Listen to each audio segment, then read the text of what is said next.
Hello दोस्तों, क्या हाल चाल। मैं विपुल राम शर्मा एक बार फिर आप लोगों का स्वागत करता हूँ आपके प्यारे से परिवार बहन भाई।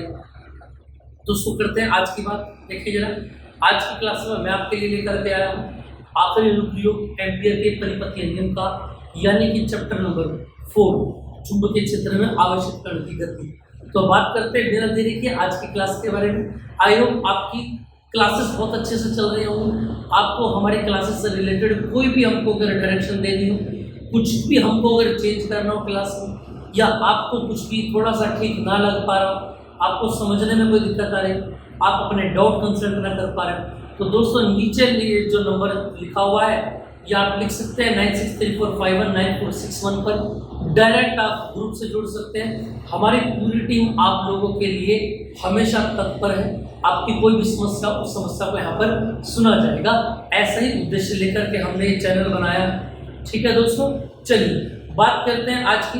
तो देखें जरा, आज का लास्ट अनुप्रयोग हो जाता है। स्क्रीन पर आपके सामने है लंबी परिनलिका के भीतर उत्पन्न चुंबकीय क्षेत्र। तो दोस्तों जैसे कि आप इसमें थोड़ी ज्यादा नहीं लिखनी, डायग्राम से ही आप काम करेंगे। जैसा कि आपको दिखाई दे रहा है, कैसा समझ रहे हैं कि पूरा का पूरा एक पाइप है और इस पाइप के ऊपर एक तांबे का तार आपने लपेट दिया, दिख रहा है सबको, और फिर पाइप निकाल दिया, तो पाइप ऐसा हो जाएगा। और मैंने आपको बताया था लास्ट क्लास में परिनलिका सोलेनोइड क्या होता है, यही होता है। इसी डेरिवेशन का नाम सोलेनोइड होता है, हिंदी में लंबी परिनलिका हो जाता है। तो स्क्रीन पर आपको दिखाई दे रहा है ये तार हमने लपेट दिया, चालक तार, इसके ऊपर विद्युत रोधी बेलनाकार करोड़ के ऊपर, और इसको बैटरी से कनेक्ट कर दिया। एक से करंट जा रहा है और दूसरे से करंट जा रहा है, फ्लो होकर आ रहा है। ठीक, चलिए अब इसके बाद देखते हैं अगले डायग्राम पे। इसमें अब देखो, इस पूरे के पूरे सोलेनोइड में हमने एक प्लेट रखी है, जिस प्लेट का नाम क्या है, ABCD। और इस सोलेनोइड से इस प्लेट पर कितना मैग्नेटिक फील्ड लगेगा, ये हमको यहाँ पर देखना है कि कितना चुंबकीय क्षेत्र लंबी परिनलिका के कारण इस प्लेट के ऊपर लगेगा। तो जैसा कि मैं देख पा रहा हूँ कि सोलेनोइड में एक लेफ्ट साइड से चुंबकीय रेखाएं चल रही हैं और राइट साइड से निकल पा रही हैं। जो बीच वाली रेखाएं वो बिल्कुल पैरेलल जा रही हैं, जो ऊपर और नीचे वाली रेखाएं वो थोड़ी सी बेंड हो रही है किनारों पर।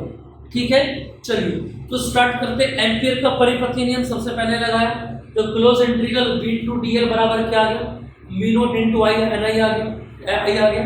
और यहाँ पर भाई फेरे तो नहीं लगा रहे हैं यहाँ पर, तो I कितना हो गया, क्वेश्चन नंबर 1 इसको मैंने बनाई। अब इसके बाद देखें जरा, मैंने कहा प्रति लंबाई में फेरों की संख्या n, और L लंबाई में फेरों की संख्या कितनी हो जाएगी, N/L, और प्रत्येक नलिका के बहने वाली धारा कितनी हो जाएगी, I।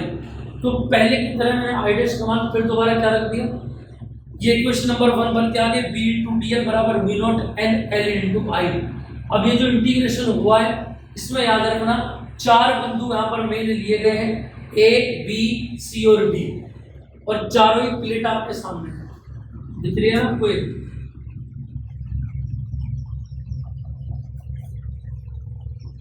और चुंबकीय रेखाएं जा रही है ऐसे,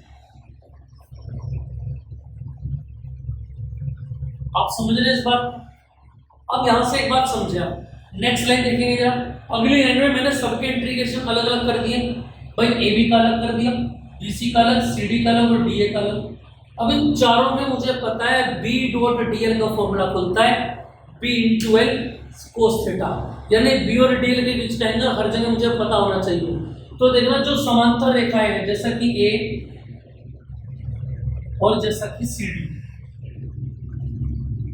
समझ में आ पाएगा। तो ये दोनों की दोनों क्या है, समांतर है, और समांतर जहां पर होती है समांतर रेखाएं, अगर कोई रेखा चुंबकीय क्षेत्र के समांतर है तो याद रखना कितना कोण बनाती है, 0 डिग्री बनाती है। लेकिन अगर ये लंबवत होती है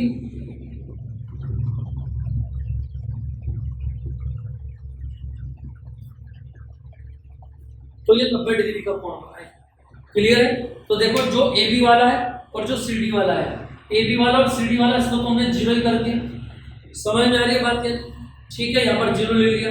और जो समांतर रेखाएं ये चुंबकीय क्षेत्र को काट रही है, यानी थीटा कितना बनेगा, 90, और कोस 90 का मान कितना होता है, 0।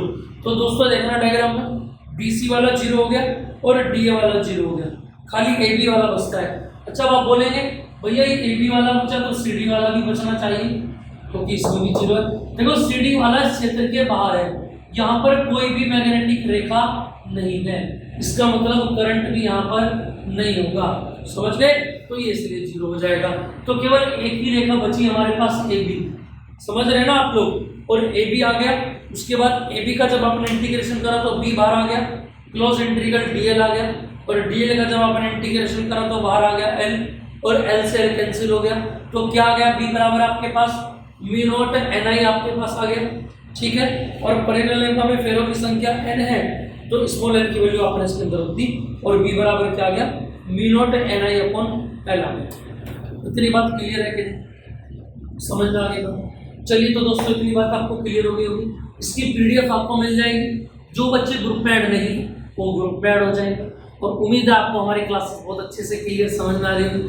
कोई भी सुझाव देना चाहते हैं, आपको क्लास कैसी लगी, कमेंट बॉक्स में कमेंट जरूर करें दोस्तों, और अपने यारों दोस्तों में शेयर जरूर करें, जिससे कि हम तक की आवाज़ घर घर में हर गरीब बच्चे के पास पहुंचे, और हर गरीब बच्चा अच्छे से अपनी पढ़ाई को कंप्लीट कर पाए। चलिए तो दोस्तों मिलते हैं नेक्स्ट क्लास में एक अच्छे से टॉपिक के साथ, ट्रिक एंड टॉपिक के साथ। जय हिंद।